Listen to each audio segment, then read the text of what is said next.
નમસ્કાર વિદ્યાર્થી મિત્રો, Galaxy school of science Vadgam આજના લેક્ચરમાં આપનું હાર્દિક સ્વાગત કરે છે.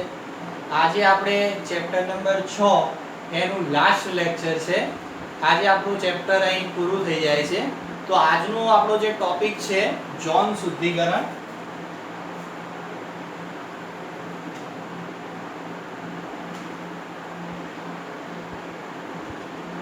લાસ્ટ લેક્ચરના અંદર આપણે શુદ્ધિકરણ માટેની જુદી જુદી રીતો જોઈ હતી. નિસ્યંદન પહેલી જોઈ હતી, દ્રવગલન જોઈ હતી, વિદ્યુત વિભાજનીય શુદ્ધિકરણ જોઈ હતી.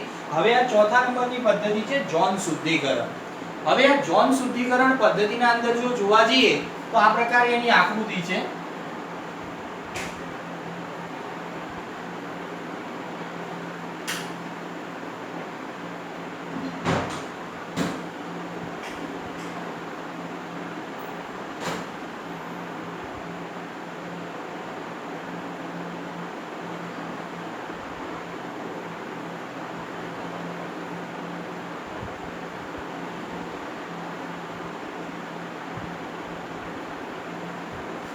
તો આ એક ધાતુનો સળિયો છે અને આ હીટર છે. તો વિદ્યાર્થી મિત્રો, અહીંયા આગળ આપણે આકૃતિમાં જોઈએ તો આ સિલિકોન છે, જર્મેનિયમ છે, બરાબર, ગેલિયમ છે, ઇન્ડિયમ છે, બરાબર, અને સિલિકોન છે, જર્મેનિયમ છે, ગેલિયમ છે, ઇન્ડિયમ છે. આ સિવાય પણ જોવા જઈએ તો અહીં આગળ આ જે વચ્ચે જે છે બોરોન છે. તો અહીં આગળ આ સિલિકોન, જર્મેનિયમ, બોરોન, ગેલિયમ અને ઇન્ડિયમ જે અહીં આગળ આ ધાતુનો સળિયો છે અંદરના ભાગે. જ્યારે આ બહારની સાઈડ જે બે જગ્યા દેખાય છે તમને, એક હીટર છે, ફરતું હીટર છે, બરાબર. તો અહીં આગળ તમે જોશો તો જોન શુદ્ધિકરણ પદ્ધતિના અંદર જો જોવા જઈશું તો એક પ્રકારે આ એક ધાતુનો સળિયો છે જેના અંદર જુદા જુદા ઝોન છે. ઝોન એટલે વિભાગ છે. આ પ્રકારે જુદા જુદા વિભાગો છે. અહીં પાછળના ભાગે જોશો તો અહીંયા આગળ તમને જે આ વ્હાઈટ કલરનો જે ભાગ, બ્લેક કલરનો જે ભાગ દેખાય છે તે ભાગે બધી અશુદ્ધિઓ જમા થાય છે, બરાબર. તો અહીંયા આગળ તમે સિદ્ધાંત છે એનો જોન શુદ્ધિકરણનો સિદ્ધાંત એવું કહે છે કે જ્યારે ધાતુ જે છે એ ઘન સ્વરૂપે હશે ત્યારે અશુદ્ધિઓ જલ્દી ઓગળતી હોતી નથી.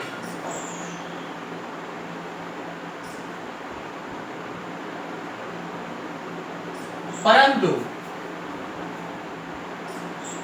જો એ પીગલિત સ્વરૂપમાં હશે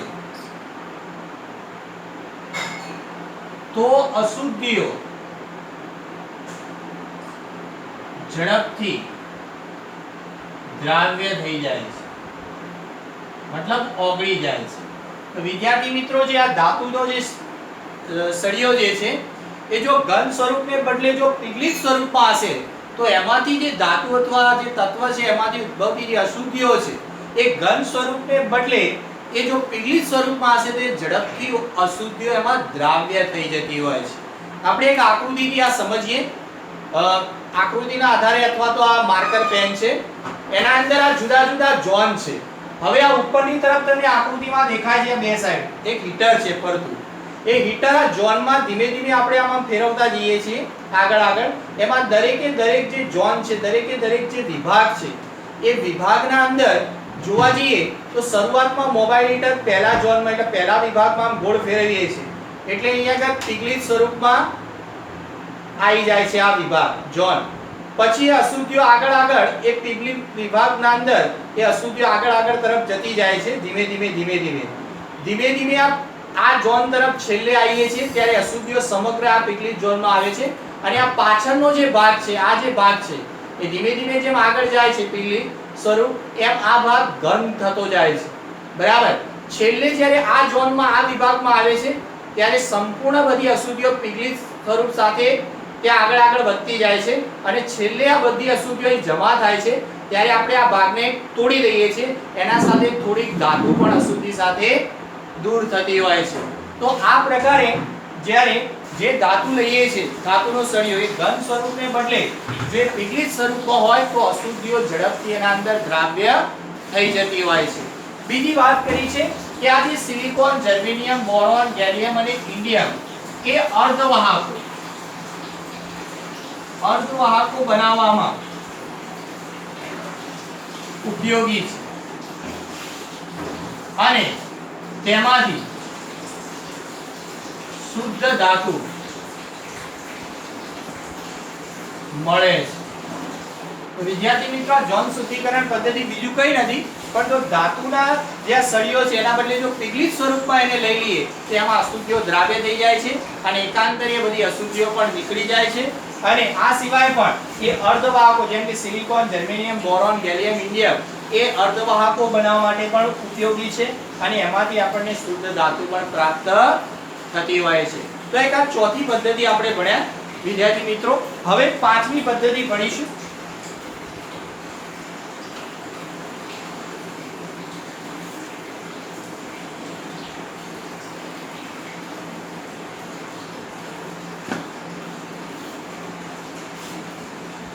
એના પછી છે બાષ્પ કલા શુદ્ધિકરણ. આ બાષ્પ કલા શુદ્ધિકરણ જે પદ્ધતિ છે એના અંદર જે પણ કઈ ધાતુ છે એ ધાતુને સૌથી પહેલા બાષ્પીભવન એટલે બાષ્પમાં આપણે ફેરવવી છે. તો આપણે એવો પ્રક્રિયક એના માટે પસંદ કરીશું કે જેથી એ ધાતુ સાથે પ્રક્રિયા કરી અને બાષ્પશીલ સંયોજનનું નિર્માણ કરે. અને બાષ્પશીલ સંયોજનનું નિર્માણ કર્યા પછી એ બાષ્પશીલ સંયોજનનું વિઘટન થવું જોઈએ કે જેથી એમાંથી એ ધાતુ એટલે કે એ ઘટક છૂટો પડી અને આપણે શુદ્ધ ધાતુ સ્વરૂપે પ્રાપ્ત થાય. તો આપણે પહેલા વાત કરીશું કે જે ધાતુ છે એ ધાતુને એવા પ્રક્રિયક સાથે પ્રક્રિયા કરો કે જેથી બંને જોડાઈ બાષ્પશીલ સંયોજન બનાવે.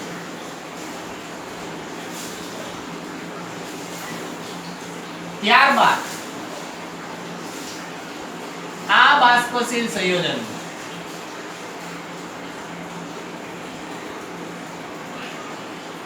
વિઘટન થઈને તેમાંથી ધાતુ શુદ્ધ સ્વરૂપમાં મળે. તો વિદ્યાર્થી મિત્રો, બાષ્પ કલા શુદ્ધિકરણમાં શું કહે છે કે ધાતુને એવા પ્રક્રિયક સાથે પ્રક્રિયા કરો કે જેથી બંને જોડાઈને બાષ્પશીલ સંયોજન બનાવે અને સંયોજન બનાવ્યા પછી પણ એનું વિઘટન થવું જોઈએ કે જેથી એમાંથી પાછી એ ધાતુ આપણને શુદ્ધ ધાતુ તરીકે પ્રાપ્ત થાય. તો એના માટે બે બાબતો છે. પહેલી બાબત એવું કહે છે કે ધાતુને યોગ્ય પ્રક્રિયક સાથે પ્રક્રિયા કરાવો અને બાષ્પશીલ સંયોજન બને. બીજી બાબત એવી કહે છે આ બાષ્પશીલ સંયોજન બન્યા પછી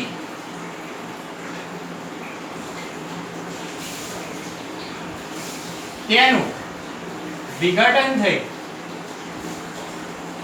ફરી ધાતુ પ્રાપ્ત થાય. બરાબર. તો આના માટે બે કન્ડિશન હતી કે ધાતુને યોગ્ય પ્રક્રિયક સાથે પ્રક્રિયા કરાવો અને એમાંથી બાષ્પશીલ સંયોજન પ્રાપ્ત થાય. ત્યારબાદ એ બાષ્પશીલ સંયોજન બન્યા પછી એનું શું થવું જોઈએ? વિઘટન થઈ અને ફરી પાછી ધાતુ પ્રાપ્ત થવી જોઈએ. તો એના માટે વિદ્યાર્થી મિત્રો બે પદ્ધતિઓ છે. એ બે પદ્ધતિઓ આપણે ભણીશું. પહેલા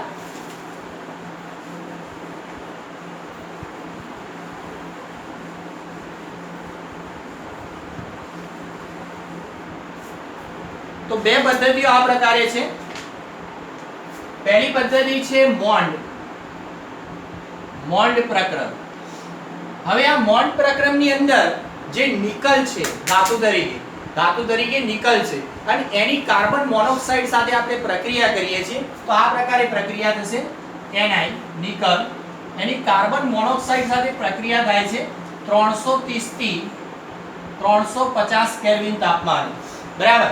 ત્યારે એના અંદરથી આપણને NiCO4, બરાબર, નિકલ ટેટ્રા કાર્બોનેટ આવું એક સંયોજન પ્રાપ્ત થાય છે. જે તમે સંકીર્ણ સંયોજન ચેપ્ટરમાં ભણશો ત્યારે ખબર પડશે કે કાર્બોનિલ છે એ લિગેન્ડ છે અને આ નિકલ છે સંક્રાંતિ ધાતુ છે અને આ બંને જોડાઈને એક બાષ્પશીલ સંયોજન બનાવે છે.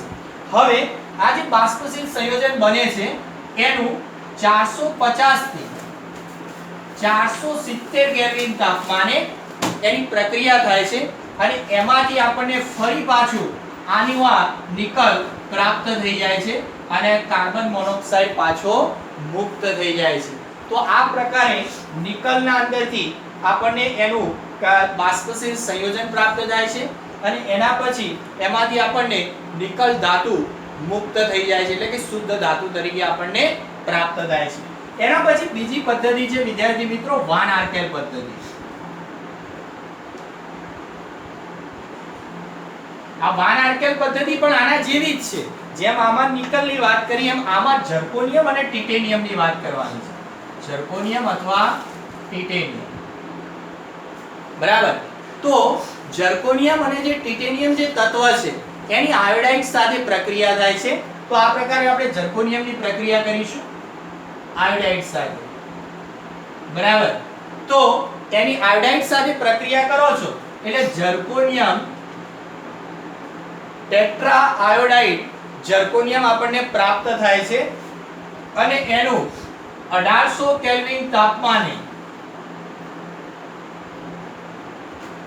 ટંગસ્ટન તાર સાથેની પ્રક્રિયા કરીએ છીએ ત્યારે ફરી પાછું આપણને ઝર્કોનિયમ શુદ્ધ ધાતુ તરીકે પ્રાપ્ત થઈ જતું હોય છે. તો વિદ્યાર્થી મિત્રો આ બે પદ્ધતિ છે બાષ્પકલા શુદ્ધિકરણમાં, એક બોન્ડ પ્રક્રમ અને બીજી છે વાન આર્કેલ પદ્ધતિ.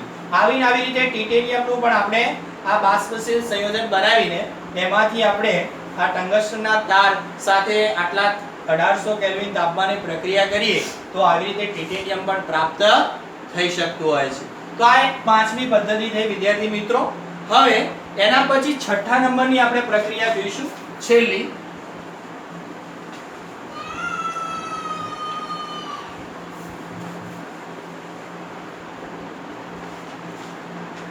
તો એના અંદર છે સ્તંભ ક્રોમેટોગ્રાફી. આ તમે 11મા ધોરણમાં પણ ભણી ગયા છો. સ્તંભ ક્રોમેટોગ્રાફી જુદી જુદી ક્રોમેટોગ્રાફી હતી. Liquid chromatography, high pressure chromatography, એમ આ સ્તંભ ક્રોમેટોગ્રાફી. એમાં એક સ્તંભ હોય છે. આ સ્તંભમાં આપણે અધિશોષક તરીકે પાવડર નાખીએ છીએ અને એના અંદર જે જુદા જુદા તત્વોનું જે મિશ્રણ હોય છે એ મિશ્રણને આપણે અધિશોષિત તરીકે સ્તંભમાં નાખીએ છીએ ત્યારે જુદા જુદા તત્વોના મિશ્રણના એક લેયરો પડે છે અને એમાંથી યોગ્ય અધિશોષકનું મિશ્રણ નાખીએ છીએ ત્યારે એ જુદા જુદા તત્વોના જે મિશ્રણ હોય છે લેયરમાં એ એક એક કરીને બહાર નીકળી જાય છે. આ એક અગાઉ તમે ભણી ગયા છો આ પદ્ધતિ. આના અંદર ટૂંકમાં આપણે આ ક્રોમેટોગ્રાફીનો ક્યારે ઉપયોગ થાય, સ્તંભ ક્રોમેટોગ્રાફીનો, ત્યારે આપણે વાત કરવી હોય તો જે પણ કંઈ તત્વ જે તત્વ અથવા ધાતુ એ અલ્પ પ્રમાણમાં મળે છે, અલ્પ પ્રમાણમાં મળે છે. આ સિવાય પણ જો વાત કરીએ તો આ જે પણ કંઈ તત્વ કે તેની અશુદ્ધિઓ જેમના રાસાયણિક ગુણધર્મો વચ્ચે વધુ પડતું જુદાપણું ના હોય ત્યારે આ ક્રોમેટોગ્રાફીનો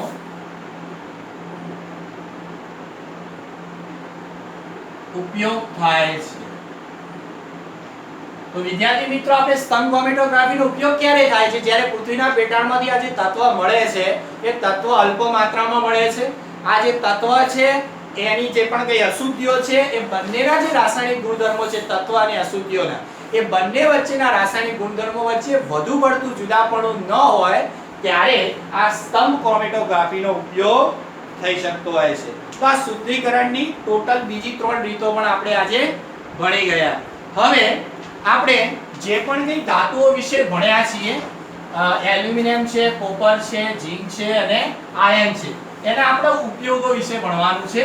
આપણે ઉપયોગો એના ભણી લઈશું, ચારે ચાર ધાતુઓના. તો ઉપયોગોના અંદર જો વાત કરીશું તો સૌથી પહેલા એલ્યુમિનિયમની વાત કરીએ છીએ.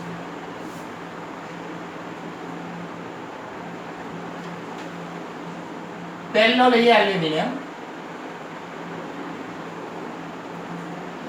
એલ્યુમિનિયમ એક તો વજનમાં હલકી ધાતુ, વજનમાં કેવી હલકી છે ધાતુ, માટે એરોપ્લેનના પાર્ટ્સ બનાવવા એનો ઉપયોગ થાય. બીજું મિશ્ર ધાતુ બનાવવા એનો ઉપયોગ થાય છે. બીજી વાત કરીશું તો એલ્યુમિનિયમનો જે ઉપયોગ છે એ ક્રોમિયમ અને મેંગેનીઝ તેના ઓક્સાઇડમાંથી ક્રોમિયમ અને મેંગેનીઝને અલગ કરવા માટે એલ્યુમિનિયમનો ઉપયોગ થાય છે. એના પછી વાત કરીએ તો એલ્યુમિનિયમના જે તાર છે એ વિદ્યુત વાહક તરીકે ઉપયોગ થાય છે. તો વિદ્યાર્થી મિત્રો, આ એલ્યુમિનિયમના ઉપયોગો જે કે વજનમાં હલકી ધાતુ છે, માટે કરીને એના એરોપ્લેનના પાર્ટ્સ બનાવવા એનો ઉપયોગ થાય, મિશ્ર ધાતુ બનાવવા થાય છે. આ સિવાય ક્રોમિયમ અને મેંગેનીઝ તેના ઓક્સાઇડમાંથી ક્રોમિયમ અને મેંગેનીઝને અલગ કરવા એલ્યુમિનિયમનો ઉપયોગ થાય છે. અને એલ્યુમિનિયમના તાર એ વિદ્યુત વાહક તરીકે પણ ઉપયોગ થાય છે. અને છેલ્લો એક ઉપયોગ રહી ગયો કે આપણે હોટલમાં જઈએ છીએ ત્યારે પાર્સલ કરાવીએ છીએ ત્યારે જે એના અંદર એલ્યુમિનિયમના વરખનો ઉપયોગ કરે છે પાર્સલ કરવામાં. એટલે ખાદ્ય પદાર્થોના એલ્યુમિનિયમના વરખનો ઉપયોગ ખાદ્ય પદાર્થોના ઢાંકણ તરીકે થાય છે. બરાબર. તો આ છેલ્લો ઉપયોગ છે કે એલ્યુમિનિયમના વરખનો ઉપયોગ ખાદ્ય પદાર્થોના ઢાંકણ તરીકે પણ એનો ઉપયોગ થતો હોય છે. એના પછી આપણે જોઈશું સેકન્ડ નંબરમાં કોપર.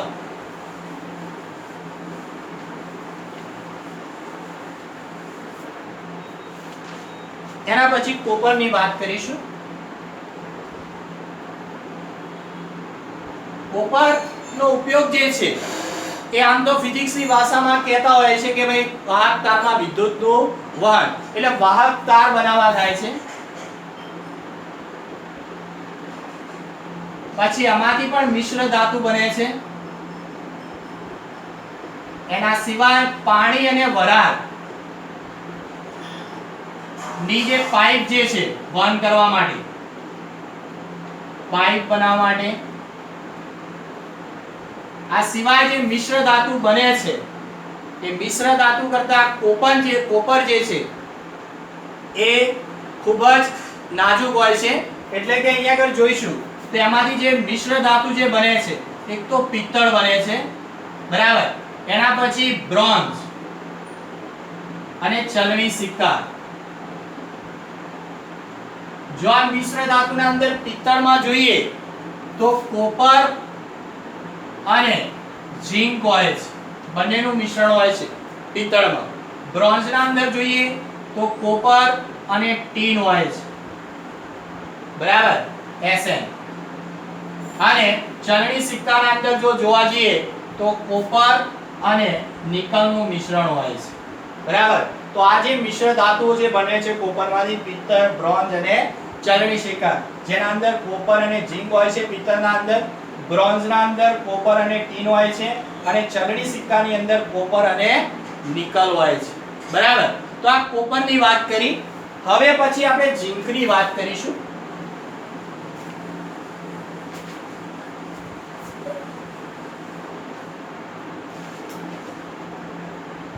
ચલો, થર્ડ નંબરના અંદર ઝિંક. એના અંદર જો જોઈએ તો લોખંડનું જે સ્તર હોય છે, લોખંડ ઉપર ગેલ્વેનાઇઝનું જે સ્તર ચડાવીએ છે એ ઝિંકનું ચડાવીએ છે. તો લોખંડ ઉપર ઝીંકનું અસ્તર ચડાવીએ છીએ જેથી લોખંડનું ક્ષારણ થતું નથી, જેને ગેલ્વેનાઇઝિંગ લોખંડ કહે છે. લોખંડ ઉપર જ્યારે ઝીંકનું અસ્તર ચડાવીએ છીએ ત્યારે એના ઉપર લોખંડ ઉપર એનું કોરોઝન થતું નથી, મતલબ એનું ક્ષારણ થતું હોતું નથી. આ સિવાય પણ જો વાત કરીએ તો ઝીંકના અંદર જો વાત કરીએ તો એનો ઉપયોગ પણ મિશ્ર ધાતુની બનાવટમાં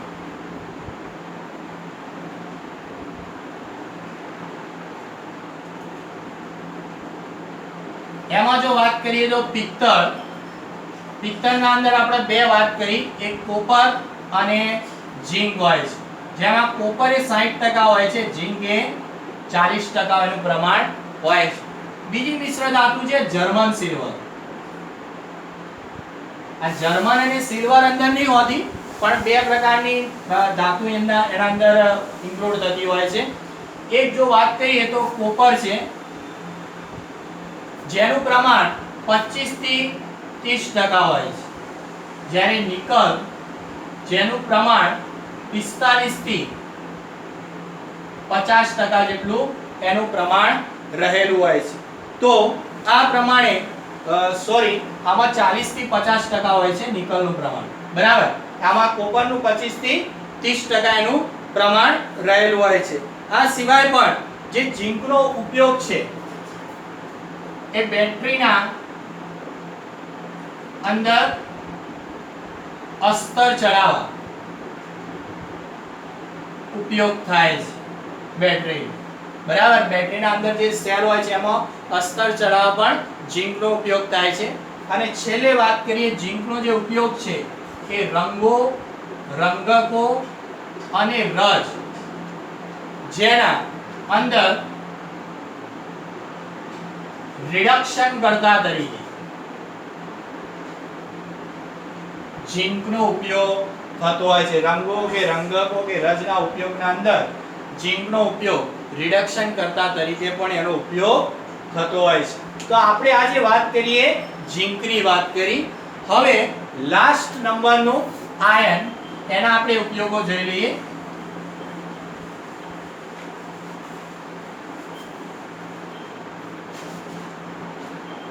તો આયન 4 નંબરમાં.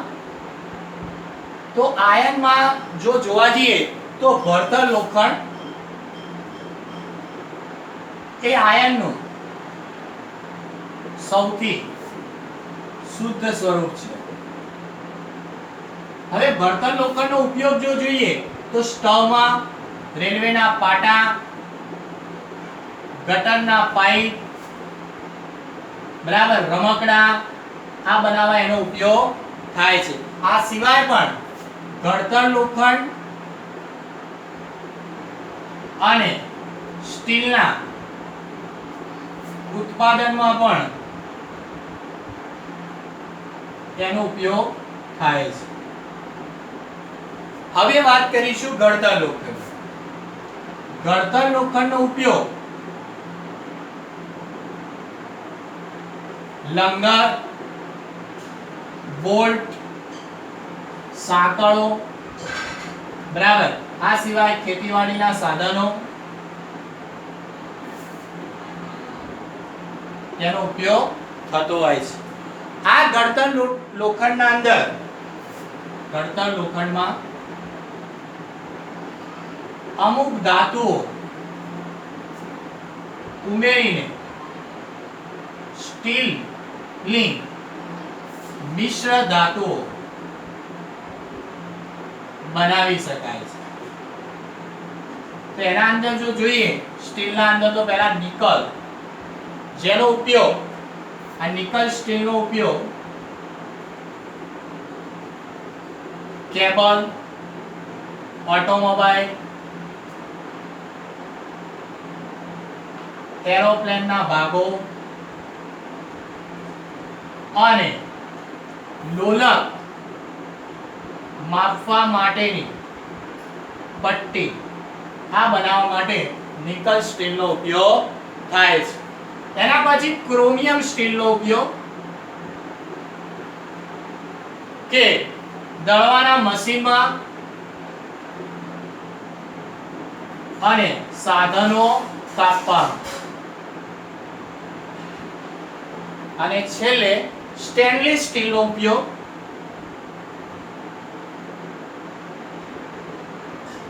એનો ઉપયોગ સાયકલના અંદર, ઓટોમોબાઈલ, વાહનોના અંદર અને પેન બનાવવા માટે ઉપયોગ થતો હોય છે. તો આ વિદ્યાર્થી મિત્રો આપણે આયનના જુદા જુદા આપણે ઉપયોગો ભણ્યા. હવે ઉપયોગોની વાત અહીં પૂરી થાય છે. હવે આ ચેપ્ટરમાં એક ઉદાહરણ બાકી હતું અને સ્વાધ્યાયમાં એક દાખલો બાકી હતો. એ બંને દાખલા આપણે ભણી લઈએ એટલે આ ચેપ્ટર પૂરું થશે.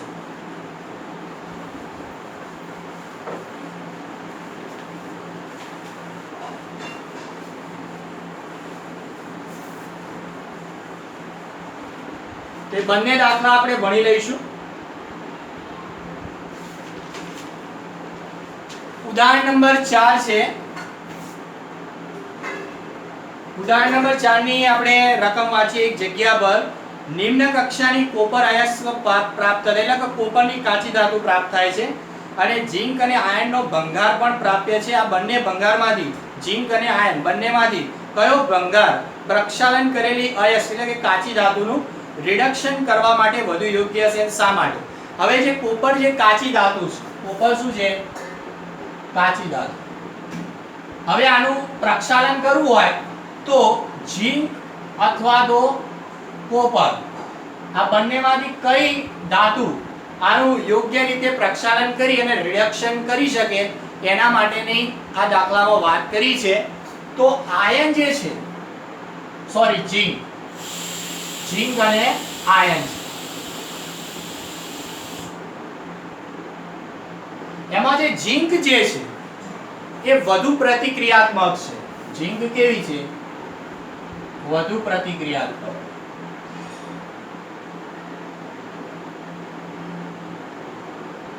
વિદ્યુત રાસાયણિક શ્રેણીમાં જોઈએ ઝિંક એ પ્રથમ છે, બરાબર. અને ઝિંકના ભંગારમાં રિડક્શન થઈ શકશે, પરંતુ ઝિંક એ આયન કરતા મોંઘી ધાતુ છે. માટે આયન નો રિડક્શન કરતા તરીકે ઉપયોગ થઈ શકશે. એટલે આપણે રકમમાં કોપર તરીકે કાચી ધાતુઓથી ઝિંક અને આયન હતી. એમાં ઝિંક એ વધુ પ્રતિક્રિયાત્મક ધાતુ છે, એટલે ઝડપથી પ્રક્રિયા કરી દે એવું છે. વિદ્યુત રાસાયણિક શ્રેણીમાં પણ ઝિંક પ્રથમ છે, જ્યારે ઝિંકના ભંગારવાનું રિડક્શન પણ થઈ શકે છે, પરંતુ ઝિંક એ આયન કરતા મોંઘી ધાતુ છે, એટલા માટે આયનનો રિડક્શન કરતા તરીકે ઉપયોગ વધુ સલાહકાર ભર્યો બની શકે છે. બરાબર. આ દાખલામાં બીજું કંઈ નથી કે કયું આયન કાં તો ઝિંક એ બંનેમાંથી કયું રિડક્શન કરતા તરીકે આપણે આમાં વાપરી શકીશું? તો આપણે કોને વાપરી શકીએ છીએ? આયન. બરાબર. ઓકે. એના પછીનો દાખલો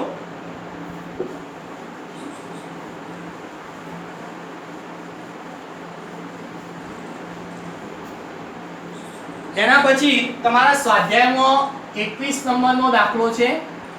એની રકમ વાંચીએ. Cr2O3. ચલો Cr2O3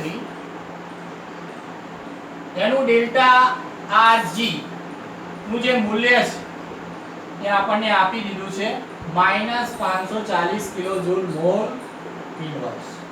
Al2O3 એનું પણ Rg નું મૂલ્ય, ગિબ્સની મુક્ત ઊર્જાનું મૂલ્ય આપી દીધું છે -827 કિલોજૂલ મોલ ઇન્વર્સ. તો હવે બે પ્રકારની પ્રક્રિયામાં થશે. સૌથી પહેલા રિડક્શન પ્રક્રિયા થાય બંનેમાં, 4/3 Al plus 3/2 O2 gives 2/3 Al2O. બરાબર. એવી ને એવી આ Cr2O3 ના અંદર પણ પ્રક્રિયા થશે 4/3 Cr. બરાબર. એની આપણે વાત કરીશું 3/2 O2 સાથે, તો એમાંથી પણ 2/3 Cr2O3 પ્રાપ્ત થશે આપણને. તો હવે આના અંદર જો વાત કરીએ આ બંને રિડક્શન પ્રક્રિયાઓ થઈ, હવે આને સમીકરણ A કહી દઉં, આને સમીકરણ B કહી દઉં. તો સમીકરણ B માંથી સમીકરણ A ને બાદ કરી દો, બાદબાકી કરવાની છે. તો આ સમીકરણ B માંથી એને બાદ કરવું છે. હવે બાદ કરવું હોય તો આપણે આ પ્રકારે એને બાદ કરી શકીશું. જો 4/3 અહીંથી આપણે લઈએ છીએ એલ્યુમિનિયમ પ્લસ આમ ચોકડી ગુણાકાર પ્લસ 2/3 Cr2O3 બરાબર gives અહીંથી લઈશું 4/3 Cr પ્લસ 2/3 Al2O3 પ્લસ અહીંથી આ લઈશું 4/3 Cr. તો આ પ્રક્રિયા સમીકરણ B માંથી આપણે સમીકરણ A ને શું કર્યું? બાદ કર્યું. તો આપણને આ જે મૂલ્ય છે -827 માંથી -540 કરીશું એટલે આપણને મૂલ્ય મળે છે -287 મળે છે. બરાબર. અને આ માઈનસ મૂલ્ય મળે છે એટલે ગિબ્સની મુક્ત ઊર્જાનું મૂલ્ય જો ઋણ મળે તો આ પ્રક્રિયા કેવી રીતે થાય? આપમેળે થઈ શકે. અને રકમમાં કીધું છે કે Cr2O3 નું એલ્યુમિનિયમ સાથે રિડક્શન શક્ય છે, તો હા લખી શકીએ Cr2O3 નું એલ્યુમિનિયમ સાથે રિડક્શન શક્ય છે. કેમ શક્ય છે? કારણ કે આપણને મૂલ્ય કેવું મળ્યું? ઋણ મળ્યું. ઋણ મળ્યું એટલે પ્રક્રિયા આપમેળે શક્ય બની શકે અને એનું Cr2O3 નું એલ્યુમિનિયમ સાથે રિડક્શન શક્ય બની શકે છે. બરાબર. તો આ પ્રકારે એક તમારે સ્વાધ્યાયમાં દાખલો હતો. બંને પેલા પ્રક્રિયાને આપણે રિડક્શન પ્રક્રિયાઓ કરી, પછી સમીકરણ B માંથી સમીકરણ A ને બાદ કર્યું એટલે આ મૂલ્ય આપ્યું છે. એ મૂલ્યમાંથી 827 માંથી 540 બાદ કર્યા એટલે આપણે માઈનસ મૂલ્ય મળ્યું એટલે પ્રક્રિયા આપમેળે થઈ શકે છે અને Cr2O3 નું એલ્યુમિનિયમ સાથે રિડક્શન શક્ય બની શકે છે. ઓકે, આજે આ ચેપ્ટર આપણું પૂર્ણ થાય છે, પૂરું થઈ જાય છે. હવે આપણે ચેપ્ટર ચાલુ કરવાનું છે P બ્લોક, P વિભાગના તત્વો. એ હવે નેક્સ્ટ લેક્ચર થી આપણે સ્ટાર્ટ કરીશું. ઓકે, નમસ્તે.